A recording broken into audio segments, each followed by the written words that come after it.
ভোলায় বাস শ্রমিকের উপর হামলা, অনির্দিষ্টকালের জন্য ধর্মঘট। হামলার আগে দীর্ঘক্ষণ অনুসরণ করা হচ্ছিল হাসনাতকে। জানাবো রাজনীতিতে কি সক্রিয় হচ্ছেন খালেদা জিয়া দুই পুত্রবধূ। এবং সর্বশেষ জানাবো কোরবানির চামড়ায় ন্যায্য মূল্য নিশ্চিতে উচ্চ পর্যায়ের কমিটি গঠনের নির্দেশ। শুনছিলেন সংবাদ শিরোনাম, এবারে বিস্তারিত। ভোলায় বাস শ্রমিকদের উপর হামলা, অনির্দিষ্টকালের জন্য ধর্মঘট। ভোলা চরফ্যাশন আঞ্চলিক মহাসড়কে বাস শ্রমিকদের উপর ফের সিএনজি চালকদের বিরুদ্ধে হামলা ও বাসে ভাঙচুরের অভিযোগ উঠেছে। হামলায় বিচারের দাবিতে ভোলার 5টি অভ্যন্তরীণ রুটে অনির্দিষ্টকালের জন্য বাস ধর্মঘটের ডাক দিয়েছে জেলা বাস শ্রমিক ইউনিয়ন। সন্ধ্যা থেকে এই ধর্মঘট শুরু হয়েছে। এর সময় ভোলা সদরের বীরশ্রেষ্ঠ মোস্তফা কামাল বাস স্ট্যান্ডে অবস্থান নিয়ে সড়কের টায়ার জ্বালিয়ে বিক্ষোভ মিছিল করছেন বাস শ্রমিকরা। এতে চরম দুর্ভোগে পড়েছেন এসব রুটে চলাচলকারী যাত্রীরা। এর আগে এদিন বিকেল 5টার দিকে ভোলা চরফ্যাশন আঞ্চলিক মহাসড়কের বাংলাবাজার এলাকায় এই হামলার ঘটনা ঘটে বলে জানানো গেছে। বাস শ্রমিক মোহাম্মদ বশির ও মোসলেউদ্দিন অভিযোগ করে বলেন, রোববার বিকেল 5টার দিকে ভোলার বীরশ্রেষ্ঠ মোস্তফা কামাল বাস স্ট্যান্ড থেকে ছেড়ে যাওয়া দৌলত খান উপজেলাগামী হাজি পরিবহন নামে একটি যাত্রীবাহী বাস বাংলাবাজার সংলগ্ন জয়নগর মাধ্যমিক বিদ্যালয়ে এলাকায় পৌঁছালে ওপর থেকে একত্রে ছেড়ে আসে কয়েকটি সিএনজি।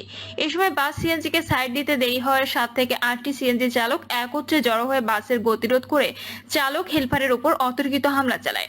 এ সময় বাসেও ভাঙচুর চালানো হয়। আহতদের উদ্ধার করে চিকিৎসার জন্য ভোলা সদর হাসপাতালে ভর্তি করা হয়েছে। ভোলা জেলা বাস শ্রমিক ইউনিয়নের সভাপতি মোহাম্মদ মিজানুর রহমান বলেন, গত 28 এপ্রিলের রেশ না কাটতে আমাদের পরিবহনের উপর আজ ফের হামলা হয়েছে। সিএনজি চালকদের হামলায় আমাদের 15 থেকে 20 জন শ্রমিক আহত হয়েছেন। একই সময়ে ভোলার ভেদুরিয়া, বাংলাবাজার, কুঞ্জেরহাট, কর্তারহাট ও লালমোহনে বাস ও শ্রমিকের উপর হামলা চালিয়েছে সিএনজি চালকরা। এই হামলার ঘটনায় বিচার না হওয়া পর্যন্ত ভোলার অভ্যন্তরীণ 5টি রুটে অনির্দিষ্টকালের জন্য বাস চলাচল বন্ধ ঘোষণা করা হয়েছে। হামলার আগে দীর্ঘক্ষণ অনুসরণ করা হচ্ছিল হাসনাতকে। গাজীপুরের চান্দনা চৌরাস্তা এলাকায় জাতীয় নাগরিক পার্টির দক্ষিণাঞ্চলের মুখ্য সংগঠক হাসনাত আব্দুল্লাহর গাড়িতে হামলার আগে তাকে দীর্ঘক্ষণ অনুসরণ করছিল একদল লোক। হাসনাতের গাড়িটির চালক জানিয়েছিলেন, কয়েকটি মোটর সাইকেলে থাকা ওই লোকেরা তাদের পিছু নিয়েছিল। গাজীপুর মেট্রোপলিটন পুলিশের কমিশনার ডক্টর মোহাম্মদ নাজমুল করিম খান জানান, ঘটনার পরপরই পুলিশ তদন্ত শুরু করেছে। অপরাধীদের চিহ্নিত ও গ্রেপ্তারে তারা কাজ করেছেন। তিনি বলেন, প্রাথমিকভাবে যতটুকু আমরা তথ্য পেয়েছি, রাস্তার পাশে দাঁড়িয়ে থাকা মুখোশধারী কয়েকজন হাসনাত আব্দুল্লাহর গাড়িতে হামলা চালায়। তার গাড়ি চালকের কাছ থেকে আমরা জানতে পেরেছি, তিনি যেই প্রোগ্রামে গিয়েছিলেন সেটা শেষ করে বেরিয়ে যাওয়ার পরপরই সালনা থেকে তার গাড়ি অনুসরণ করছিল বেশ কয়েকটি মোটর সাইকেলে থাকা লোকজন। ঘটনার সময় হাসনাত আব্দুল্লাহ গাড়িতে ঘুমিয়েছিলেন। সব বিষয় নিয়ে পুলিশ অলরেডি কাজ শুরু করে দিয়েছে। তদন্তের পরে বিস্তারিত জানা যাবে। বর্তমানে হাসনাত আব্দুল্লাহ আশঙ্কা মুক্ত, তবে হামলার সময় তিনি কিছুটা আহত হন। ঘটনার বিস্তারিত জানতে তদন্ত অব্যাহত রয়েছে। পতিত স্বৈরাচার শেখ হাসিনা ও তার দল আওয়ামী লীগের বিচার দাবিতে হাসনাত বরাবর সোচ্চার। এজন্য সামাজিক যোগাযোগ মাধ্যমে তার বিরুদ্ধে বিদ্বেষ ছড়িয়ে আসছে আওয়ামী লীগের অ্যাক্টিভিস্টরা। রাজনীতিতে কি সক্রিয় হচ্ছেন খালেদা জিয়ার দুই পুত্রবধূ। স্বাধীনতার পর থেকে ঘুরে ফিরে নারী নেতৃত্বে বেশি আস্থা রেখেছে দেশের মানুষ। 71 পরবর্তী সময়ে 12টি জাতীয় সংসদ নির্বাচনে বিজয়ী দলগুলোর প্রধানমন্ত্রী হিসেবে 8টিতে দায়িত্ব পালন করেন নারী। বিএনপি চেয়ারপারসন খালেদা জিয়া ছিলেন 3বারের প্রধানমন্ত্রী। বিরোধী দলীয় নেত্রী হিসেবে তিনি সংসদ সামলেছেন। 70 বয়সে দীর্ঘ কারাভোগ ও নানান শারীরিক জটিলতার রাজনীতিতে কার্যত এখন নিষ্ক্রিয় এক সময়ের এই অগ্নিকন্যা। বড় ছেলে দলের ভারপ্রাপ্ত চেয়ারম্যান তারেক রহমান লন্ডনে নির্বাসিত। 5ই আগস্ট পরবর্তী পরিস্থিতিতেও তার দেশে ফেরা নিয়ে অনিশ্চয়তা পুরোপুরি কাটেনি রাজনীতিতে। তাই নজর এখন খালেদার দুই পুত্রবধূ ডক্টর জুবাইদা রহমান ও সৈয়দা শর্মিলা রহমানের উপর। লন্ডনে উন্নত চিকিৎসা শেষে প্রায় 4 মাস পর দেশে ফিরছেন খালেদা জিয়া। সঙ্গে আসছেন তার দুই পুত্রবধূ। তারেক রহমানকে নিয়ে দেশে ফেরার যে গুঞ্জন ছিল তা গুঞ্জনই রয়ে গেল। এই অবস্থায় সম্ভাবনা আরো গাঢ় হচ্ছে দলের হাল ধরতে এই দুই নারী এগিয়ে আসবেন কিনা তা নিয়ে। 2008 সালের সেপ্টেম্বর মাসে শিক্ষা ছুটি নিয়ে লন্ডনে যান জুবাইদা রহমান।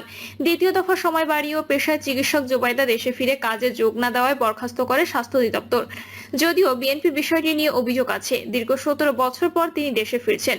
সিলেটের একটি রাজনৈতিক পরিবারে বেড়ে ওঠা জুবাইদাকে নিয়ে এবার বাড়তি আগ্রহ তৈরি হয়েছে রাজনৈতিক মহলে। তার বাবা প্রয়াত রিয়ার অ্যাডমিরাল মাহবুব আলী সাবেক রাষ্ট্রপতি প্রয়াত জিয়াউর রহমানের শাসনামলে বাংলাদেশ নৌবাহিনীর প্রধান ছিলেন। বাংলাদেশের স্বাধীনতা যুদ্ধের সর্বাধিনায়ক জেনারেল এম.এ.জি. ওসমানী সম্পর্কে জুবাইদুর রহমানের চাচা। তবে জুবাইদুর রহমান রাজনীতি সচেতন হলেও এখনো সরাসরি রাজনীতির সঙ্গে সম্পৃক্ত নন। বিভিন্ন সময় বাবা মাহবুব আলীর মৃত্যুবার্ষিকী ও জিয়াউর রহমান ফাউন্ডেশনের একটি প্রোগ্রাম ছাড়া তাকে প্রকাশ্যে দেখা গেছে খুব কম। বিগত 17 বছর ক্লিন ইমেজের হিসেবে খালেদা জিয়া কিংবা তারেক রহমানের বিকল্প হিসেবে জুবাইদুর রহমান দলের হাল ধরবেন কিনা তা নিয়ে চর্চা কম হয়নি। তবে এ বিষয়ে খালেদার পরিবারের পক্ষ থেকে কখনো কিছু স্পষ্ট করে বলা হয়নি। চিকিৎসার জন্য খালেদা জিয়া আবার লন্ডনে গেলে অনেকদিন পর আবার সামনে আসেন জুবাইদা। সব সময় তাকে শাশুড়ির সঙ্গে দেখা গেছে। বাসায়ও শাশুড়িকে সেবা করেছেন। দেশে ফেরার সময়ও তিনি সঙ্গ দিচ্ছেন। তিনি বেশ কিছুদিন ঢাকায় খালেদা জিয়ার সঙ্গে থাকবেন বলে জানিয়েছেন দলীয় একটি সূত্র।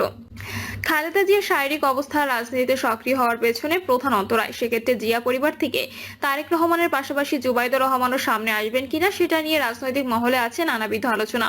বিএনপির এক জ্যেষ্ঠ নেতা বলেন, দলের ভবিষ্যৎ নির্ভর করছে বিশ্বাসযোগ্য শিক্ষিত নেতৃত্বের উপর। জুবাইদুর রহমান সে জায়গায় স্বতন্ত্র। লন্ডনে থেকেও দলের জন্য এটা তার অনুপস্থিত নয়, বরং এক ধরনের রাজনৈতিক প্রস্তুতি। দলীয় কর্মীদের একটি অংশ মনে করছে জুবাইদুর রহমানের নেতৃত্বে এক ধরনের সৌম্য শালীন ও উচ্চশিক্ষিত প্রোফাইল তৈরি হতে পারে, যা বিএনপিকে আধুনিক প্রজন্মের কাছে গ্রহণযোগ্য করে তুলবে। আড়ালের ছায়া আরাফাত রহমান কোকোর স্ত্রী, দুই কন্যার মা, দলীয় রাজনীতিতে কখনোই সরাসরি যুক্ত হননি। তবে কোকোর মৃত্যুর পর খালেদা জিয়া যত্নে তার অনুপম উপস্থিতি এবং পারিবারিক নির্ভরতার প্রতীক হয়ে ওঠা এটি এখন রাজনৈতিক মূল্য পাচ্ছে। তিনি দলের নেতৃত্বে আসবেন কিনা তা অনিশ্চিত, কিন্তু তার প্রতি নেত্রীর নির্ভরতাই তাকে রাজনৈতিক গুরুত্ব এনে দিচ্ছে। সৈয়দা শারমিলা রহমান সবসময় পর্দার আড়ালে থাকতে পছন্দ করেছেন। রাজনীতির মাঠে তাকে দেখা যায়নি বললেই চলে। তবে পরিবর্তিত পরিস্থিতিতে তার রাজনীতিতে আসা নিয়ে চলছে জোর চর্চা। নেতৃত্বে তার প্রত্যক্ষ অংশগ্রহণ না থাকলেও পারিবারিক ঐতিহ্যের নিঃশব্দ উত্তরাধিকার তিনি বয়ে চলেছেন।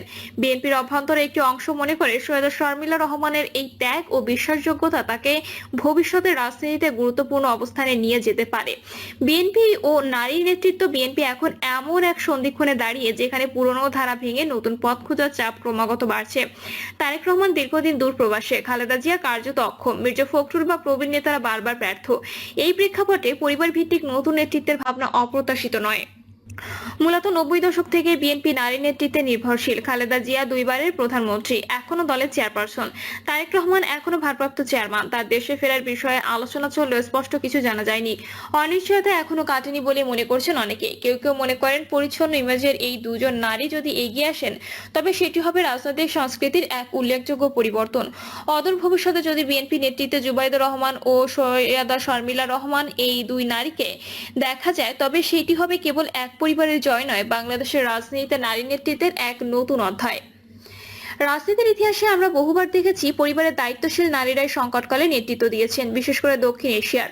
বাংলাদেশেও এর ব্যতিক্রম নয়। খালেদা জিয়াও এর বড় প্রমাণ। কোরবানির চামড়ার ন্যায্য মূল্য নিশ্চিতে উচ্চ পর্যায়ের কমিটি গঠনের নির্দেশ। আসন্ন ঈদ উল আজহা উপলক্ষে কোরবানির পশুর চামড়ার ন্যায্য মূল্য, পশু পরিবহন, হাট ব্যবস্থাপনা এবং বর্জ্য নিষ্পত্তি সহ সার্বিক ব্যবস্থাপনা নিশ্চিতে উচ্চ পর্যায়ের একটি কমিটি গঠনের নির্দেশ দিয়েছেন প্রধান উপদেষ্টা প্রফেসর মোহাম্মদ ইউনূস। প্রধান উপদেষ্টা বলেন, দীর্ঘদিন ধরে কোরবানির পশুর চামড়ার ন্যায্য মূল্য থেকে মানুষ বঞ্চিত হচ্ছেন।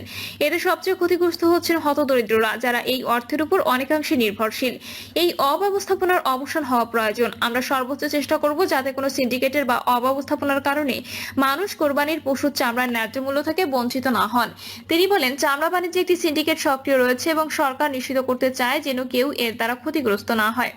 পশু পরিবহন ও হাটে বিক্রির সময় পশুর সঙ্গে মানবিক আচরণের উপরও তিনি গুরুত্ব আরোপ করেন। এছাড়া চামড়া প্রক্রিয়াজাতকরণে ইটিপির সঠিক ব্যবহারের দিকেও দৃষ্টি দিতে বলেন। প্রিয় দর্শক, এই ছিল এখনকার সর্বশেষ সংবাদ। আপডেট সব সংবাদ পেতে চ্যানেলটি সাবস্ক্রাইব করে বেল আইকনটি ক্লিক করে রাখুন।